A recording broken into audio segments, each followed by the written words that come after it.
Barça s'impose 2-1, les gars, face au Rayo Vallecano. On sait que c'est pas simple. Voilà, de jouer face à cette équipe. On s'est trouvé dans la dernière. À chaque fois, il gagnait contre le Barça, les gars, c'est n'importe quoi. Donc voilà, ce soir, le Barça s'est fait respecter. La possession, le Barça a gagné. Dani Olmo, les gars, c'est quoi ce délire, ce joueur? Moi, je trouve, en fait, il est sous-coté.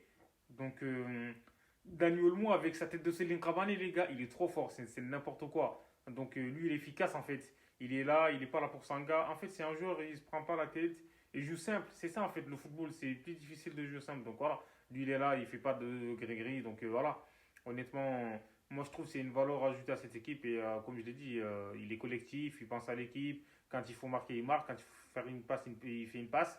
Et voilà, c'est ça, en fait. C'est ça qui a fait la différence. C'est grâce à lui que le Barça a remporté ce match. Mais il y a eu l'arbitrage aussi, les gars, faut en parler. Moi, je trouve, c'est quoi cet arbitre? Moi, je trouve que c'est n'importe quoi, en fait. Ça va dans un sens. Et pour moi, il n'y avait pas faute, en fait. La faute de Jules Koundé, honnêtement, le jour, il avait même pas le ballon. C'est ça, il y avait contact, certes, mais pour moi, ça ne mérite pas une faute. Il a annulé le but et voilà. Mais au final, voilà, comme on dit, justice de Dieu, il y en a. Et à la fin, le Barça a gagné parce que le Barça est allé chercher en fait cette victoire. Le Barça a eu des occasions. La Yamal aussi a été intenable, moi je trouve, sur son côté. Donc voilà, il a délivré une passe décisive pour Dani Olmo. Et Rafinha aussi, encore une fois, il a été décisif. Il est passeur en fait. Il se bute sur le terrain, comme je l'ai dit. Lewandowski, moi je trouve ça va, il a été intéressant aujourd'hui. Donc voilà quoi. Et il a même marqué, comme j'ai dit, son but lui a été injustement refusé. Mais ça fait plaisir, ça fait trois matchs en fait sur trois. Et 9 points sur 9 c'est parfait pour Hansi Flick et le Barça en fait. Voilà. Et même si encore une fois, il faut attendre les Gavi, tout ça, franchement, ça fait plaisir. Et moi, je trouve le Barça, il mérite de gagner. De toute façon, il n'y a rien à dire. Après, voilà. Et il n'y a pas de petite équipe en Liga. Dani Olmo et Lamine Yamal, ils sont en train de fêter le but de Dani Olmo. Dani Olmo et Lamine Yamal, ils ont dit, il n'a pas le temps, lui. Il n'a pas le temps pour Sanga. Ferran Torres, il est là, il fait des gris-gris. Lui, il n'est pas là pour ça. Il est là, il a un ballon, bim, c'est au fond des filets en fait.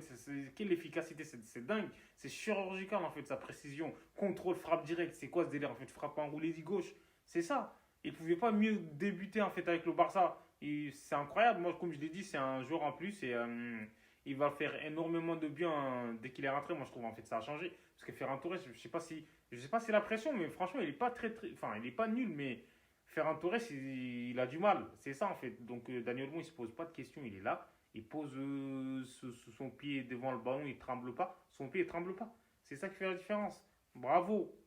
Grâce à Don Pedri que le Barça a réussi à revenir en fait dans ce match. Donc voilà, bravo à Pedri. C'est ça, à chaque fois on dit à Pedri de frapper, on lui reproche. Pedri, même s'il est en position de frappe, il fait que des passes. Mais enfin, là, il a compris qu'il fallait frapper parce que ça y est, tu es dans la surface de réparation, tu as l'opportunité de frapper. Faut pas te poser 10 000 questions à faire une passe. C'est ça en fait le football, même si tu es altruiste et tout, tu vois. À un moment donné, faut être méchant. C'est ça. Sur ce coup-là, il était méchant et il a claqué son but. Et voilà, il va falloir qu'il continue comme ça, c'est que le début. Et franchement, ça fait plaisir. Et c'est que le troisième match du Barça, on va pas s'enflammer, mais les automatismes en fait commencent voilà, à se créer et ça prend du temps. Mais bravo, et c'est ça, bravo à Pedri. Comme je l'ai dit, grâce à lui, le Barça, ils ont égalisé. Il a la passe en fait, c'est quoi ce délire? Patésis qui l'a blessé sur cette action. Patésis aussi, il aurait dû se canaliser, mais bon, c'est quoi ce délire?